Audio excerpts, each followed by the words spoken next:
Good afternoon, everyone. I'm Cheryl Mangan and the Manager of Research Translation at Autism CRC. And I also have the pleasure of being your host today. So welcome to today's webinar, Building Resilience in Children and Teenagers. First, I have to apologise for the few minutes delay at the beginning. We just had a few technical challenges. This is the fourth and final webinar in our Autism Month webinar series. We've held 4 webinars this Autism Month to improve understanding about autism, to share some of the Autism CRC's latest research and outcomes across our 3 programs, the early years, school years and adulthood. Today's webinar is focused on the school years, building resilience in children and teenagers. I really hope that you enjoy today's session. We feel it's particularly relevant to families during current circumstances. As a parent of 2 little people myself, I feel like I've been on a huge learning curve, supporting them through homeschooling, isolation, and finding new ways to create social connection. So I'm personally really looking forward to hearing from our presenters. Before we get started, we just have a couple of housekeeping things. In this webinar, you do have the opportunity to submit text questions, and we welcome that. You can do this by typing your questions in the Q&A pane of the Zoom control panel, which you can click at the bottom of your screen. It has 2 speech bubbles as an icon. If you would like to send questions, please include the name of the presenter that you would like to direct your question to. Please submit questions for the speakers via the Q&A panel rather than the chat panel so that we see them. You can send your questions at any time during the presentation and we'll collect them and try and get to them at the end of the presentation. So, on to today's topic. In Autism CRC's Program 2 school years, we're focused on building capacity and developing appropriate educational environments and programs for social, behavioural and academic success. We work in partnerships with students, parents, school systems, departments of education, teachers and health professionals, to develop programs and resources that support children to succeed at school and well beyond. Today we've brought together leading specialists to present some of our online, remotely delivered evidence-based tools and programs. So our first presenter today is Kathleen Davey. Kathleen is a clinical psychologist and Chief Operating Officer for the Social Skills Training Institute. With a particular focus on autism over the last 19 years, Kathleen combines her clinical and forensic expertise, organisational psychology, and years of experience growing the international distribution of evidence-based secret agent society program across education, health and disability sectors. Kathleen enjoys working with educational and clinical teams to help them establish sustainable innovation in their organisations. Today, Kathleen's speaking about the latest updates to the Secret Agent Society program, the revolutionary Secret Agent Society suite of programs and tools which build resilience and social emotional skills are now available through online, telehealth and distance education options. So without further delay, I welcome Kathleen.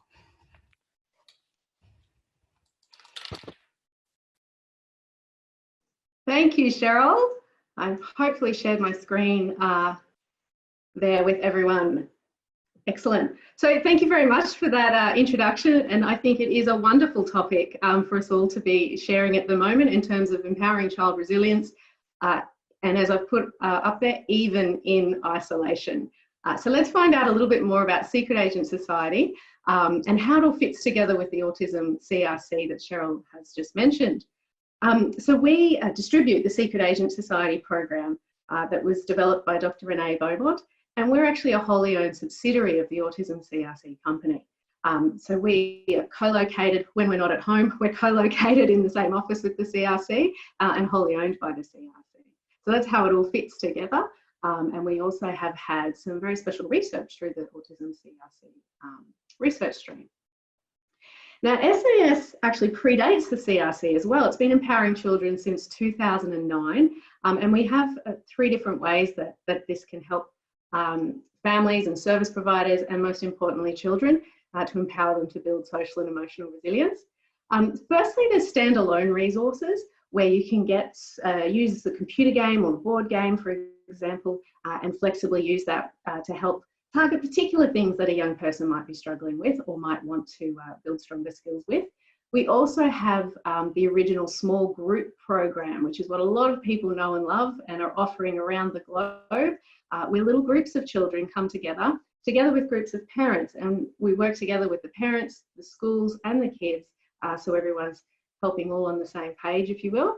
And there's also options for mainstream classrooms, so that if it's kids on the spectrum, for example, are learning their skills through the small group program, they can also go back into a classroom that's talking about the same language and skills as well. So there's a whole suite of different options out there.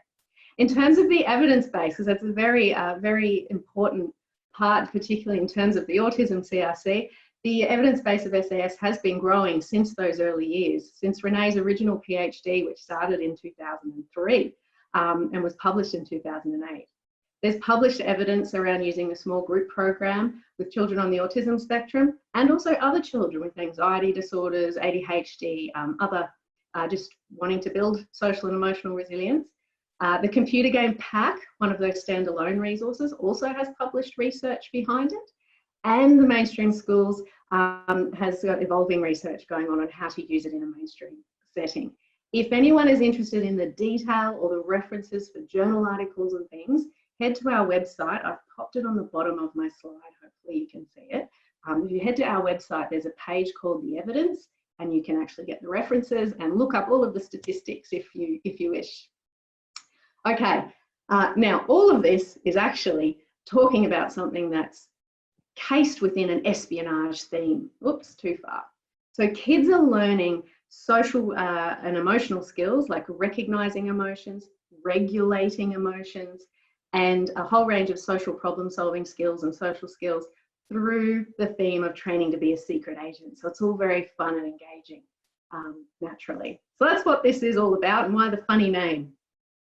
Now, we have had a really interesting experience with the whole pandemic coming in, because what SAS already had was an evidence-based framework and options for people to access online clinical services and distance education, as well as face-to-face clinical services or educational services in schools, plus home-based options where parents can be delivering, helping empower their child at home with the support of a professional remotely. So, for example, remote coaching via video conferencing, or back in the day it was Skype. So we have already had these, but now more than ever, using technology is a great way to engage kids in this process. And to be honest, now we're in this pandemic context, they kind of need it even more. And same with parents, the resources and ways to go about that. So there's lots of change and uncertainty going on for a lot of people at the moment, not just kids, but also the parents. And a lot of the time, everyone's at home together. So there's increased child anxiety on top of whatever else was going on. We're all mostly in some sort of isolation or social distancing. The services that people were accessing through schools or through psychologists or speech therapists, they've all gone to telehealth. And the way we interact with people has even changed. It's not shaking hands anymore, is it? It's video conferencing, socializing, or group chats, very different ways. So we were very well placed when this all happened, because we already had all those options to help people with this. And then we've been building on that ever since.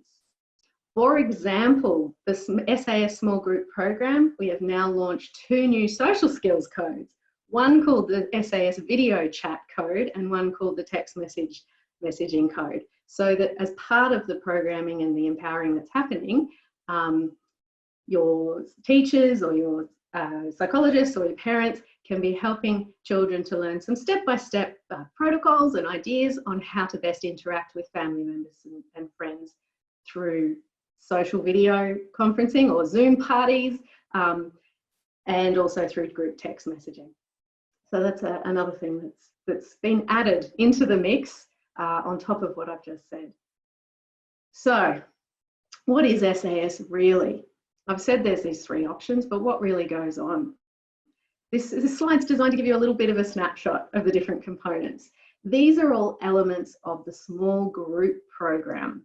So the kids have their own cadet handbook and they get together as an exclusive club.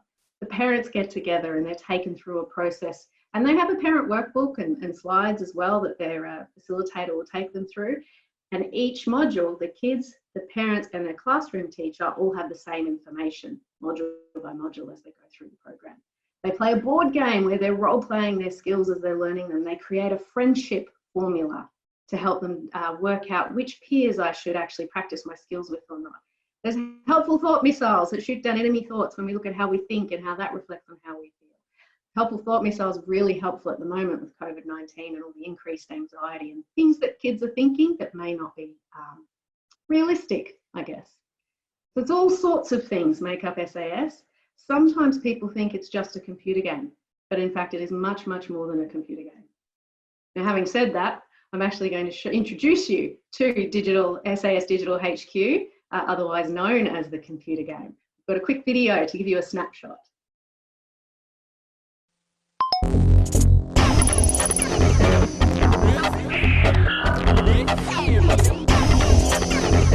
Please enter the International Secret Agent Society headquarters, where you will begin your training. Welcome to the International Training Headquarters. You'll be training here with 4 other rookies. Your mentor special agent, Agent Arden, will give you clues for your training missions. Your mission is to find the black bandits as quickly as possible. Use your night vision lenses to find the criminals. What was that? I need urgent backup. The thieves are planning to strike tonight. Will do, Junior Detective. Congratulations on a job well done. To successfully graduate from this academy, you will need to complete a 3-level program that teaches you how to decode people's thoughts and feelings. You will be given home missions to complete between training sessions and asked to document these in a secret agent journal. Hi, my name's Tim. I'm new to the school.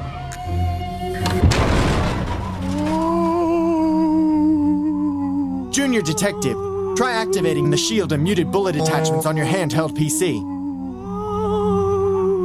Nice try, boys. But it looks like the joke is on you. I don't think so, nerd brain. Remember, take some slow breaths, stay calm, and control. Working as a team, determine who committed the crime, unscramble the letters, and use this to help solve the mystery. We're going to play the Android adventure game on our handheld PCs. Who would you like to play first? I guess I'll give it a go. At least I gave it a go. Your mission is to engage in an air combat attack. Shoot down the enemy aircrafts before they strike you. This is terrible. I'm hopeless at this. I want to get out of here. What should your character do to calm down? Okay. I'll try my best.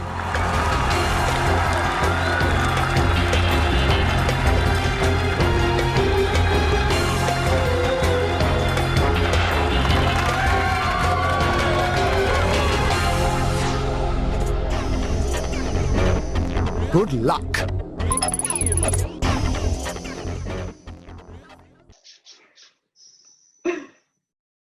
Just ignore the coming soon in 2020. 2020 is here, and Digital HQ was launched back in January. It is well and truly here. So hopefully that gave you a little snapshot of the theme and the actual online gamified part of SAS. Now that digital component, the SAS Digital HQ, it has a number of components, some that have been revamped from the original version and some that are brand new. So when you look at the actual resource itself, level 1 helps kids to learn what are the emotions or the face, voice and body clues that tell you other people are feeling different emotions. What are the details I need to look out for when I'm talking to them that tells me that they're confused or bored or about to punch me in the face? How do I read the other person's face, voice and body clues? Level 2 teaches them more about what are our internal body signals that tell us how we're feeling, and how do I know if I've got a little bit of anxiety or if I'm absolutely terrified? How can I tell the strength of my emotion? Level 3 has choose your own adventure missions, where the kids make different choices, different things happen for the lead character, and they play it multiple times, making different choices. The idea being that it's demonstrating the benefits of using or not using different social skills or emotion regulation strategies in different moments in time. Level 4 has a self-reflection quiz where the kids get to say where they feel they're at with their skills and what they would like or not or don't want to get better at. And there's a graduation ceremony for the cadets. Also in amongst that is in the computer game pack, that is, there's an e-intelligence component. This is digitized little emotionometers where they can customize and put little digital stickers on their emotionometers so that they get a quick reference tool of, this is my body signals when I've got high emotion or low emotion. If I notice this, I can then look, what gadget can I use to calm down? Okay, so it gives them a little visual tool to remind them of their skills, and a whole range of other little digital tools in there. There's a mission journal. So traditionally in the small group program, they come together as a group of kids, and then between sessions, so over the week, they get sent on missions where they go and practice different things, and then they report back on how they went in their journal, their secret agent journal. The last thing there is the scene generator. This is something where they can actually create a picture or debrief an incident perhaps when they're coming through now. I'm just being told my sound's not working properly. Is it any better?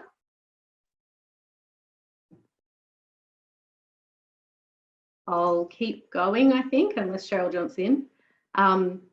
If you would like access to download a free resource to look more at the detail on how you might use that computer game or the digital HQ, we have a resource you can download that's all about supporting the flexible use of the standalone resource. So it's not the small group program, it's just that, sorry, I'll just check what's happening with the sound. Oh, okay, sounds fine, great, it was just the video, radio. If you would like to watch the video and the sound didn't work, it is also on the homepage of the website. Okay, so apologies for the sound, but you can access it on the website as well. And on, I think it's on Facebook. But this book you can download from playsas.net. Have a little look of the different ideas and different ways that the resources can be used for different skills that a child might be struggling with, particularly while in isolation. All right, some examples of this. Let's say that we wanted to help little Lisa here, who's feeling anxious about COVID-19 and gets really, really worked up whenever a family member leaves the house. And we might want to help her to start to notice her emotions. We could go into Digital HQ and start off playing something called Detective Laboratory and Degrees of Delight and Distress. I've got images of these on the side here. Detective Laboratory teaches them all about the different scientific things that happen in your body, or the physiological things, I should say, when you feel different emotions. And Degrees of Delight and Distress, you can actually make little posters exploring your body clues at different levels of emotions. Then maybe their teacher or their psychologist, their speechy, their OT or their parent might then also sit with them and help them create their own emotionometer through that digital intelligence pack that I mentioned. That's these images here. And then maybe to help them practice and really get this skill, we might set them on a mission called Employment of the Emotionometer, where every day they're trying to rate the intensity of their emotions or notice their emotions and rate the intensity. And then they reflect back and answer questions in their secret agent journal, which is also in Digital HQ. So you can type in answers to questions, you can create pictures to answer questions, you can select body clues on images to talk about how you went on your mission. You could also get every family member to create one of these pictures from in Digital HQ that I've got there, the purple triangle. You could have everyone make one in the family, put them all up on the fridge, and all week everyone's talking about the body clues that they notice. I'll just move through this one quite quickly so I don't take up all the time on the other presenters. We might also want to help Lisa with how to use relaxation gadgets, as they're called, or strategies to help you to calm down when you notice you've got really high emotions. So we might play Detective Flight Challenge, where you actually are flying a plane and you shoot down drones or you get shot down. And the performance of how easy it is to fly and how well you do, it's determined by whether you calmed yourself down first or not, whether you used your gadgets or not. So you get to explore this whole consequences piece. Then we might be going to teach Lisa how to do her O2 regulator or activate her O2 regulator, slow breathing, with some role plays and some prompting to use that gadget whenever we see her feeling anxious. And then the missions might be something called Operation O2 Regulator, where they practice their slow breathing 5 nights a week, and they rate on a little movable scale how relaxed they're feeling before they're breathing and how relaxed they're feeling after they're breathing, and answer some other questions. There's quite a few bits and pieces in this digital HQ that can help you with direct teaching, and also how to get the kids to practice their skills when they're not with anybody. All right, so just to recap, and then I'll hand back to Cheryl. So we have the standalone resources. You can jump on our website and check those out. Also, there's a workshop, live interactive workshop called Empowering Children next Wednesday, which is all about how to use the standalone resources, including how to do it through telehealth. So if any of you are transitioning to telehealth and you need some resources and strategies for working with kids that way, that could be useful. The small group program in the middle here, there's a 2-day facilitator training course. The details of all those are up on our website as well. If you're a family, there is a find a provider function on our website. You put in your address or your suburb, and it gives a map and a list of who's nearby that offers the small group program for you. And if you're interested in any mainstream classroom inclusion strategies, just contact us and we'll talk to you about the different options. And that is the end of my part of today's webinar. Thanks, Cheryl. Thank you, Kathleen. If you haven't checked it out before, I really encourage you after this webinar to head on over to SAS Digital Headquarters at sst-institute.net. I can attest my 8-year-old daughter absolutely is a huge fan of the Espionage Theme and really love the idea of practicing skills and ways and strategies to calm down as ideas of missions. So just a reminder for our listeners that if you have any questions to any of our presenters, you can type them into the Q&A pane of the Zoom control panel, and we'll go through as many of these at the end of the session as we can. Our next speakers are Professor Shochet and Astrid Wurfl. So Ian is an Autism CRC project leader and professor in the School of Psychology and Counselling at Queensland University of Technology. Ian is internationally renowned for his incredible work in resilience research, particularly his work on school-based programs to promote resilience and prevent depression in young people. Ian's joined by Astrid Wurfl, senior researcher at QUT and coordinator of the Resourceful Adolescent programs, which have been delivered to over 100,000 young people and 7,000 professionals trained in the implementation of the programs all over the world. So you probably get the idea that Ian and Astrid are very busy people. So thank you for your time. Ian and Astrid will be speaking about the recently launched Autism Teen Wellbeing website, which provides resources, strategies to build protective factors against depression, anxiety for young people on the spectrum by cultivating a sense of belonging and the ability to regulate emotions in the face of stress. The website's designed for parents, teachers, schools and communities to support wellbeing in teenagers. And it's the culmination of 3 years of collaborative research. So without further ado, please take it away, Ian and Astrid. Thank you very much, Cheryl. Thanks for the introduction and welcome everybody. Delighted to be here. And I hope you're all doing okay in these really difficult times and you're all staying well and safe. I'll just share my screen with you all so that make sure we can get that all organized and then we can get going. Okay, so just confirming that you can all see the screen. Very delighted to be here. What we're going to be talking to you about today is, as Cheryl said, a combination of many, many years of research on promoting resilience for children and adolescents for particularly adolescents on the autism spectrum, and particularly talk to you about a multi-level strength-focused study that we've used, and the website is a combination of all of that. And so first of all, why is it important to promote mental health and well-being for adolescents on the spectrum? We know that adolescence generally is a very difficult time. That's certainly not a period of my developmental life that I'd like to have over again. adolescents generally find this a time when there's an increase in mental health problems.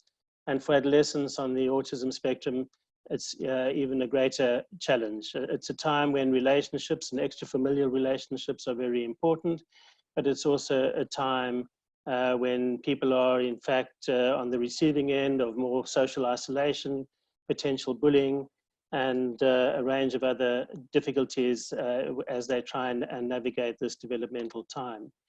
And so it's not at all surprising then that this is a particular period of time when there's an increase in mental health problems for adolescents on the autism spectrum. And the most frequent diagnosis, as you're all aware, would be anxiety and depression. And the way adolescents can navigate through these very difficult developmental challenges have a really big impact on their future life prospects. And so it's absolutely vital that we can do anything that we can to promote all the protective factors at this stage of adolescence. And that's what our research has really been focused on, is how to build those important protective factors to prevent mental health problems and to promote greater sense of well-being. The research that we've done is a multi-level model, and where we work with the individuals, we work with the parents, and we work with the whole of school. And this is, all of our work is very much from a strength-focused perspective. So with the individuals, we've been implementing an adaptation of our resourceful adolescent program, specifically for adolescents on the autism spectrum, and where the aim of that is to improve capacity for emotion and self-regulation and improve connectedness. For the parents, we have a program specifically designed for them to promote the protective factors as well, which are increased family connectedness, parent-adolescent relationships, the capacity for parents to promote the belonging and connectedness. And Astrid will be talking to you more about that. And at the whole of school level, we have programs that are designed to promote school connectedness and belonging. And one of the models that we've been implementing at the whole of school level is something called the Index for Inclusion, which is a set of tools that schools and school personnel and administrators can use to increase the capacity for connectedness at the level of policy, and a range of other levels. And the way that these interventions work is they all aim at improving a number of things. In the first instance, it's all aimed at trying to increase that sense of connectedness and belonging. And then the second aspect of it is to improve the adolescent's capacity to regulate emotions. And we know that the ability to regulate emotions works hand in hand with connectedness and belonging. So that the more you can regulate the emotions, the more easy it is to feel liked and valued by people around you. And the more liked and valued you are by people around you, the easier it is to regulate your emotions. And those two major variables combine to promote well-being and mental health. And so that's really the model that we've been using. And then this model has been translated into a website, which we were pleased to be able to have launched just recently. One of the main features that we want to get across in this website is this concept of school connectedness, which is defined as the extent to which students feel accepted, respected, and included in the school climate. The notions such as I feel like a real part of the school, people here value me in this particular school and take notice of me. So the two important components of connectedness at school, from what we could see, is the sense of being valued and the sense of being included. And in fact, we believe that the acronym VIP should really rather be a valued and included person, because we all need to have those features of being valued and included. And so why am I mentioning this? The importance of this is because our research has shown over the years that this variable of school connectedness is one of the most powerful protective factors against mental health problems, and vitally important in the promotion of well-being. So what we've got here is a correlation matrix, which what it tells you with the CDI is the depression measure and the PSSM is the measure of school connectedness. that correlation of minus 0.67 would suggest that well over 40% of the variation in depression is actually accounted for by variations in school connectedness. That's a really powerful predictor and really set our whole research onto a different course. When you get correlations that high, you don't normally get correlations that high unless you're using an alternative measure of depression. I remember when I first saw these correlations, I said to my teenage daughter at the time, I said, Megan, after years of research, I've just discovered that the extent to which people feel valued and liked and included in the school environment is the most important factor for them in terms of their well-being or whether they're going to experience depression. And she looked at me and she said, "Duh, Dad, you didn't need to do the research for me to tell you that. I could have told you that in the beginning." And that certainly was a "duh, Dad" moment, but very important finding for us. So we now know that parents are very important in adolescent well-being, schools and that connectedness are very important, and that parents also play a very vital role in promoting the school connectedness of adolescents. More recently, we've done some other research that found a variable just slightly more important than school connectedness, and that's the variable of a general belonging. Although school connectedness accounted for most of the variation in general belonging, we now know that for all of us, being connected at a range of levels, where it being at the school or the family and in every context is vitally important for us. And so we've taken some of this information, we've pulled this together in a website, and Astrid will take you through this in describing the website from here onwards. Thank you. Thank you, Ian, and thank you everybody for participating this afternoon. And as Ian said, I'm going to show you our, just dip in and out of parts of our website. So I'm just going to share the screen.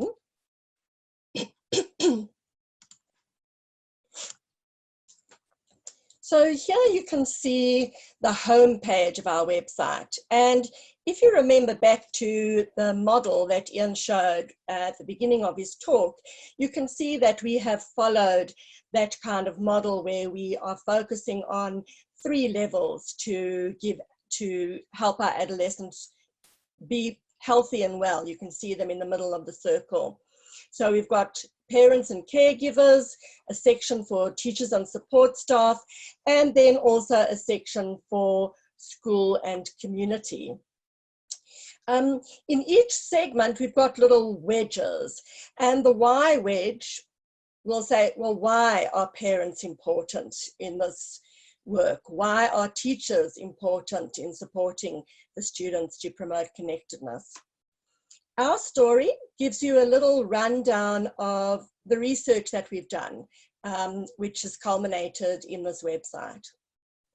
Getting started will actually give you some concrete activities that you can work through on the website. So I'll show you, for example, if you would click on getting started in parents and caregivers, you would get this screen. And you can see that we are covering 5.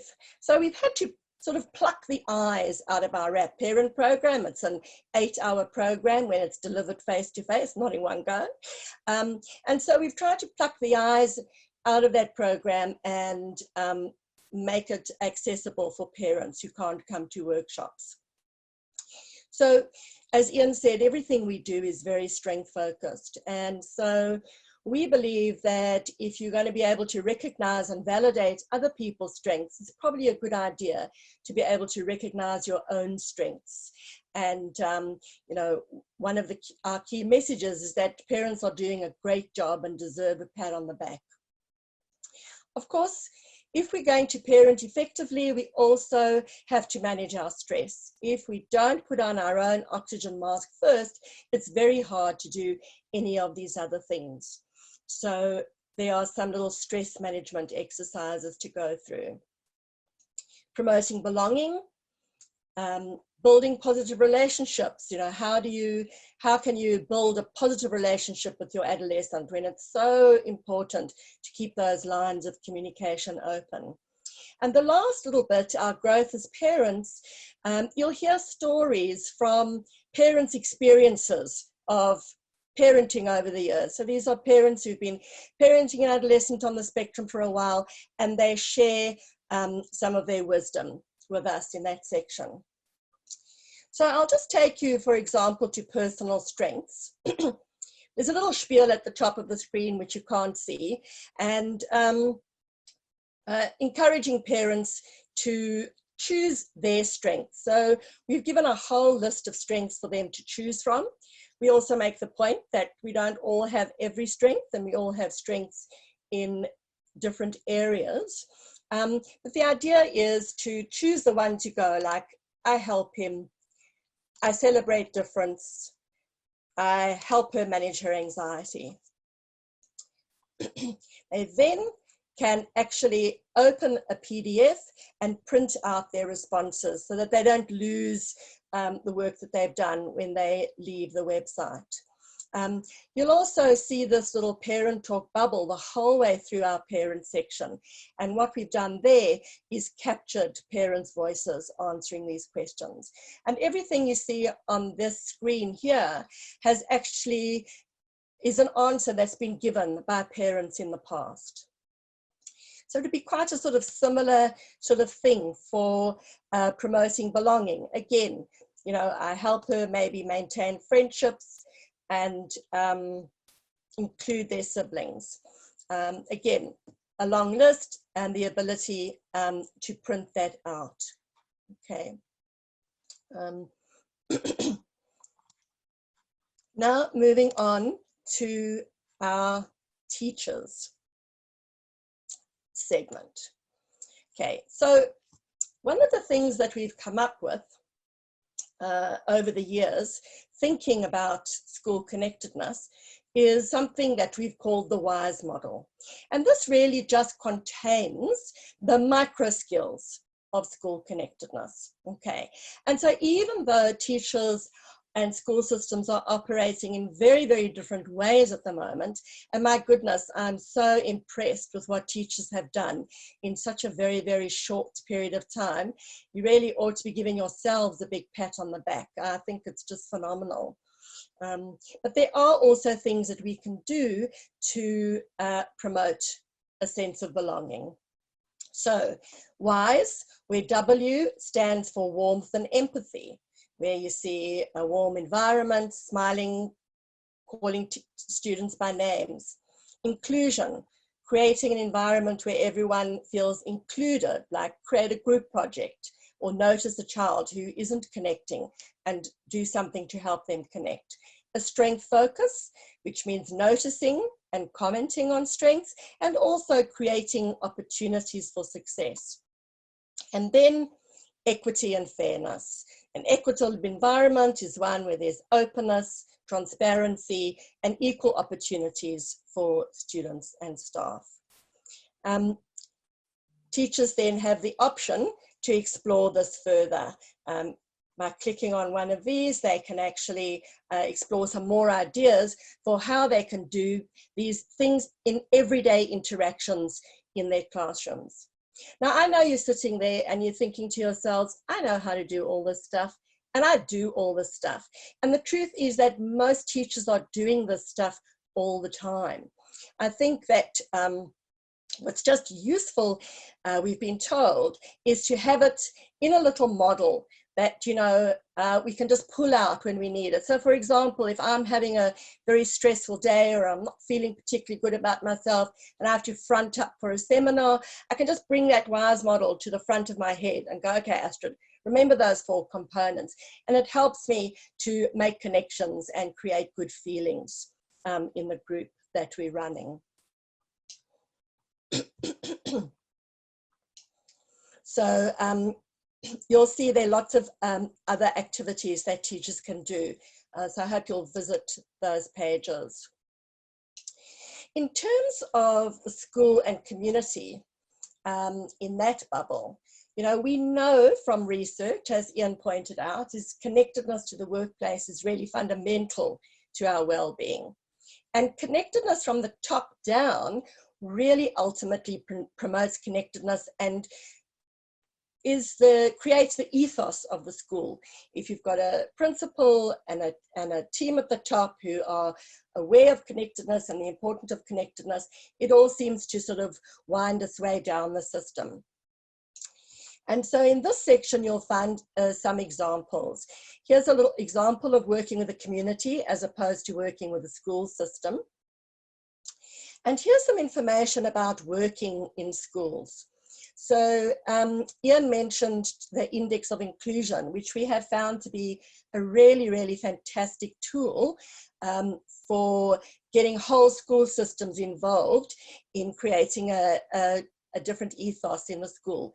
And here in our story, you'll see the importance of inclusive education, and you'll see a really nice introduction to the Index for Inclusion and real steps for how you can go ahead and implement the Index for Inclusion, should you choose to do that.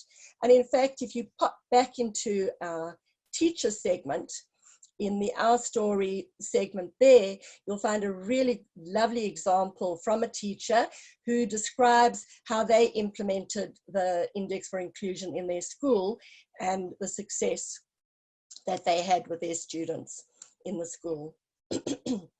There are also ideas that school administration and teams can take on to try and action some of the ideas in the Index of Inclusion, and you'll find them here on this page. And I think that really brings me to the end of my time, but I'll just conclude by saying, now in this time of COVID, more than ever, we really need to utilize every opportunity that we can to build a sense of belonging for our children, for our students, and also for ourselves. It is a vital protective factor for well-being. So thank you so much.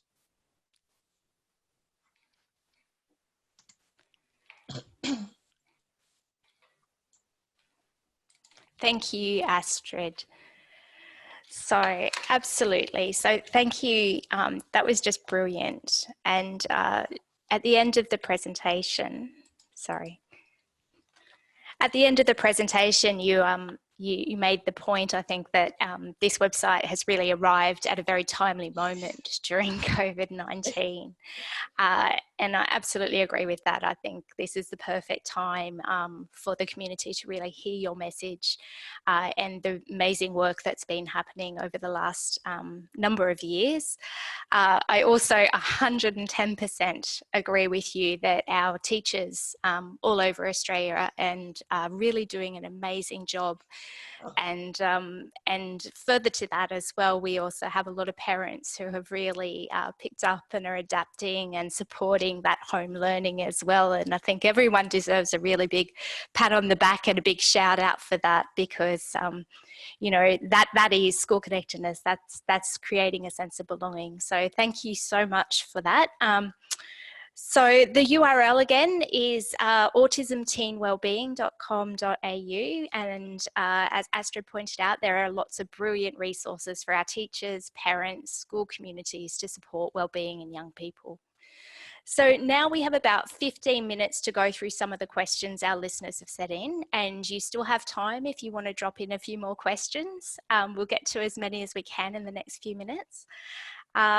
So we'll go to our first question, and it is a question for Kathleen and the Secret Agents Society. So a couple of our listeners have commented that Secret Agent Society is obviously targeting young people aged 8 to 12 years old. And a number of listeners have actually asked if you could use it with teenagers or young people who have an intellectual disability or developmentally delayed. So Kathleen? Yeah, great questions. So I'm going to give a variety of answers that helps all the different, I saw the different types of questions that came in.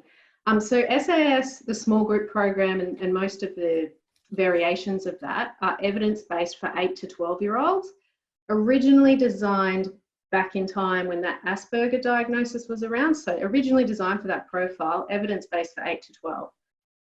However, lots of people out there in normal world, like real world, clinical educational application, it does get used outside of those boundaries. So usually say you're 7 to 14. However, some of the questions were around say 15 and 16-year-olds, or if they were older with intellectual disabilities and things like that. Basically, it's up to what that individualized decision. You need to look at, is it suitable? Do the skills match where that individual is needing? You know, do the skills that teachers match what they're needing? Are they interested in the theme, or do they think it's too baby? You know, you use your own judgment to work out the suitability, and you would most likely be using our standalone resources flexibly. So the small group program, you wouldn't run with a group of 17-year-olds. Does that, hopefully that makes sense. Yeah. Yeah, absolutely. Absolutely. So certainly using your professional judgment around whether or not you believe that that's actually appropriate, or that's going to be something that the young person or the child is going to relate to. Yeah. I mean, so as you mentioned earlier, Cheryl, I'm a clinical psychologist and work with people of all ages. I've had adults, you know, in their 50s who want to play the secret and society computer game component because they wanted to learn and get the content, knowing full well it was designed for children that just wanted to access the content. I can relate to that a little bit. I play it with my daughter who's 8 and thoroughly enjoy it. So, so a question for Ian and Astrid. Just wondering about if you've done any research around distance education and creating school connectedness for children who are unable to access mainstream school.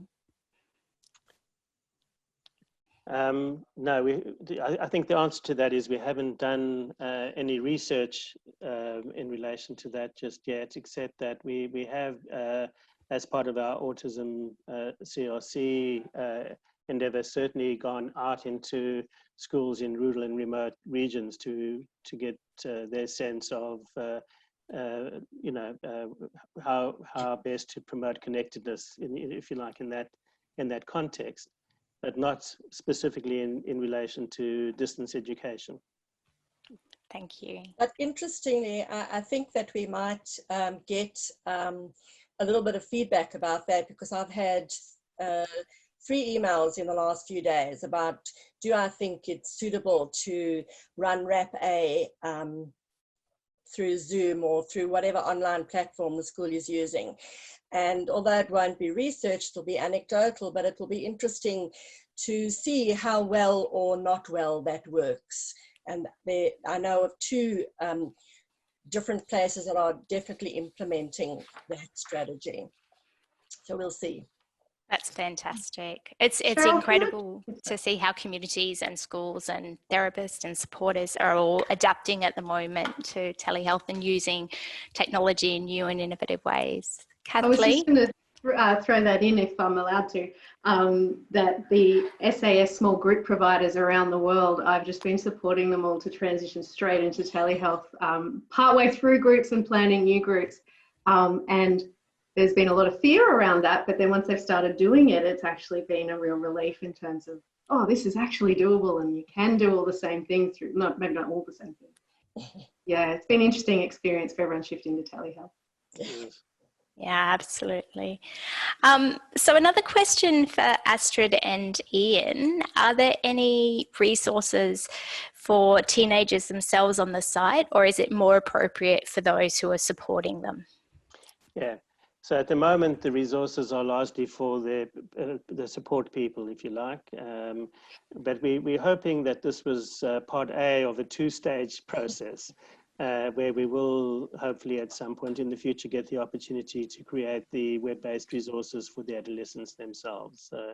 But we haven't got there yet. It's great though that there's such incredible resources for those who are supporting them. That's, you know, we've got to start somewhere, so it's amazing. So another question for Kathleen. We're doing well with time, sorry. Can you just talk to very, very briefly around the requirements for the 2-day workshop? Sure. The 2-day facilitator training course, it's not designed for people who are new to the industry. So it's got a minimum, say, diploma level qualification in education or in allied health or something similar, plus at least 6 months experience working with, say, groups of kids or kids on the spectrum. So that's I think that was the question, the eligibility criteria for that training course. But if you're, say, a teacher aide and you've got another staff member from the school, maybe the school psychologist or a school qualified teacher doing it with you and you're going to deliver it together, that's okay. Wonderful. Thank you, Kathleen. So Ian and Astrid again. So sorry, just one sec.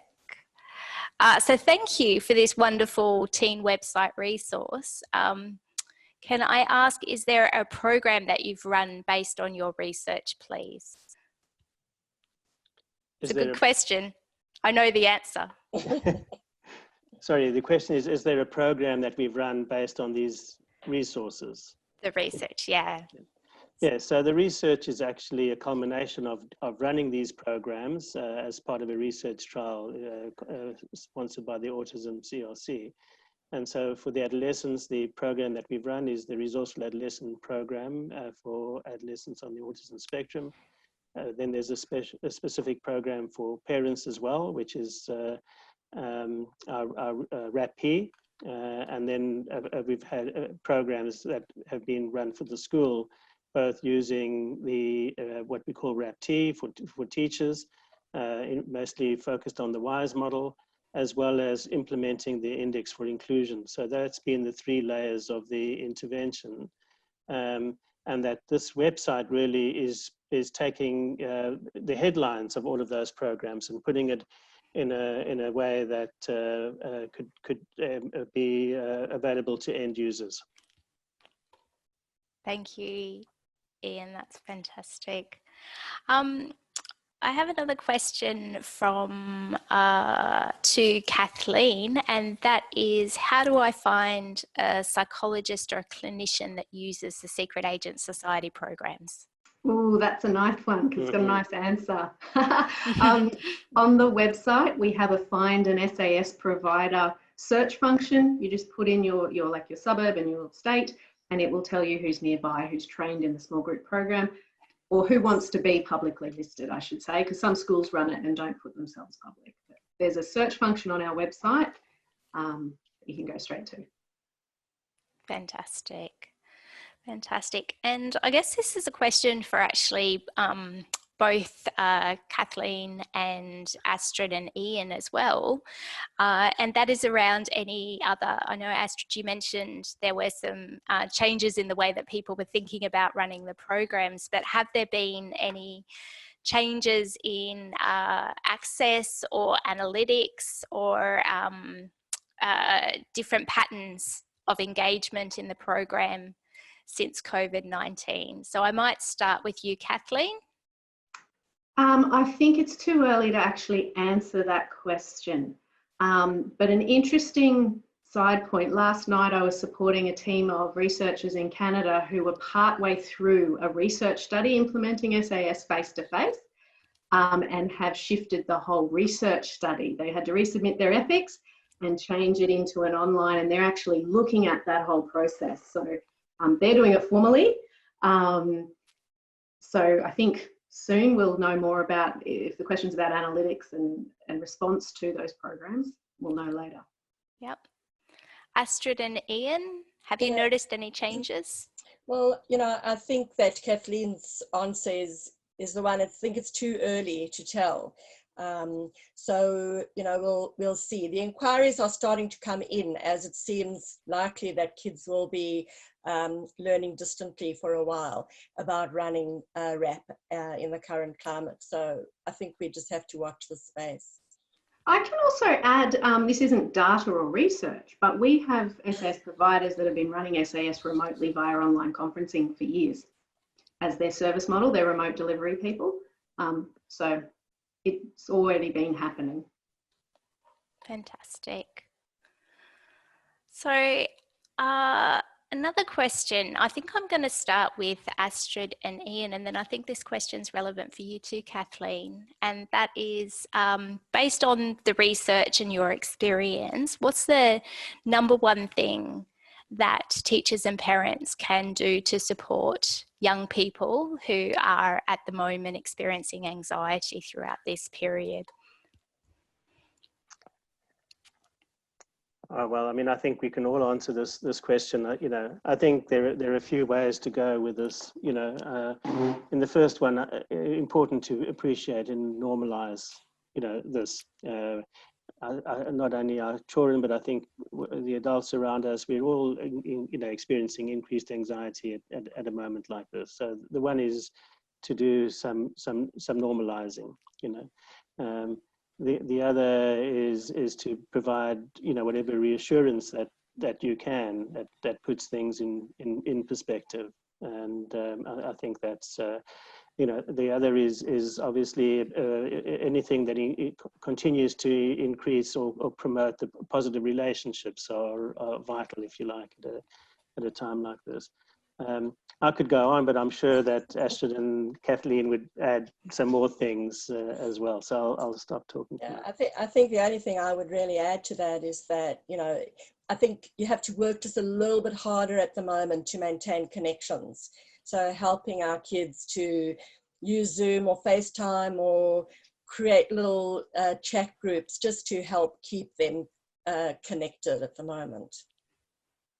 And I would reinforce both of those answers and might just throw in a couple of just practical what you could do tonight things on top of it. Like if it's a younger person, you can have something like a worry box where they write down what's on their mind and they post it in the worry box, and then you can go and look and you can find out what's actually on their mind and then do what Ian was saying. You could then go, oh, you know, you could pretend you didn't know, you know, oh, I was worried about this. And then I realized, oh, that's all right. I can, you know, you can actually share what you're thinking and align it with what your child might be thinking, and then reassure them by talking through your own process of reassuring yourself, if that makes sense. That's just one thing. Yeah, nice. Oh, brilliant. Thank you. It's so important that we're all talking about this at the moment, because I saw a meme the other day on Facebook that was, you know, we're not necessarily in the same boat, but we're all weathering the same storm at the moment. So we can really learn and share and support each other. So I think that's all the questions that we have time for. I know I could talk to you guys for the rest of the afternoon.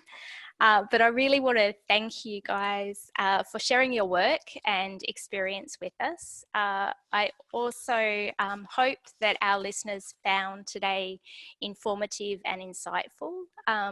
As we have with all of our webinars this week, we'll be making our presentations and the webinar recordings available via the Autism CRC website. This year's webinar series has been extremely popular with over 1,000 registrations across the 4 sessions, which is really exciting and certainly something that is a real milestone for the CRC as well. It's really exciting. If you would like to share today's webinar, we'll be replacing the recording on the YouTube channel, and we will share throughout our social media channels, Facebook, Twitter, in the next week or so. A reminder that we've included the link to the feedback in the chat, and the webinar and presentations, again, will be up on the CRC website. If you'd like to know more about the Autism CRC's works across the lifespan, please visit our website, where you can sign up for our e-news and participate in any of our research studies. You can also follow us on social media. Once again, we thank you for joining us, and we thank you particularly for everyone who has given their time today. I need to give a shout out to the Autism CRC crew, Callie and Tori, who do a lot of work in the background along with our Marcoms team. These events don't just happen, so it's really important that we acknowledge that. And I also want to thank our viewers for their time today, because we know it's so precious at the moment. So thank you so much. Thank you. Thank you. Okay, thank you. Bye, everyone.